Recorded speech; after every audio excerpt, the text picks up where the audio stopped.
Hello everyone and welcome back to my YouTube channel with another useful and informative video. So guys, in this video I'm going to show you how to fix Snapchat device band problem on iPhone. So guys, if you're trying to log in your Snapchat account on your iPhone but your account or device is banned and you are unable to log in or use Snapchat, here I will show you how can you unban your device on Snapchat in iPhone. So guys, for that you have to simply watch this video till the end. So guys, the very first solution for this problem is that you have to simply go to any other device, or you have to simply borrow any other device like iPhone or other device, and after this you have to open the App Store or Play Store, and then you have to simply download the latest version of Snapchat on your new device.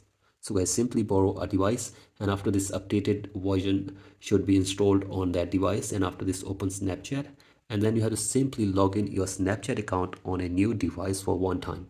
So guys, do this, and after this you have to open Snapchat on your new device, and then go to your profile, then go to settings, and then go to my account, and from here you have to go to birthday, and from here you have to simply make it sure that you are above 18 according to your date of birth. So guys, you can see this, if you are less than 18, then you have to simply change the date of birth of your Snapchat account, and after this you have to simply save this information on new device for one time.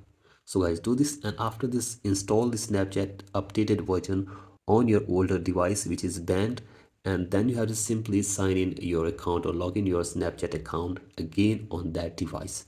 So guys, once you have changed your date of birth, then again try to log in your account on your older device and check if the problem is fixed or not. And if the problem is still there, then you have to simply open any browser and search for support.snapchat. Here it is. And now you have to simply go to my account is compromised. And from here you have to scroll it below and give here your username, your email address, and then your phone number. And in this box you have to simply explain this problem in a brief way that you have not violated any community guideline on Snapchat, but your device is banned. So guys, you have to simply explain your problem in this box in a brief way, and after this hopefully your problem will be fixed within 24 hours. So guys, that's it for today's video. Hope this video helps you. Please like and subscribe to my YouTube channel as well. Thank you.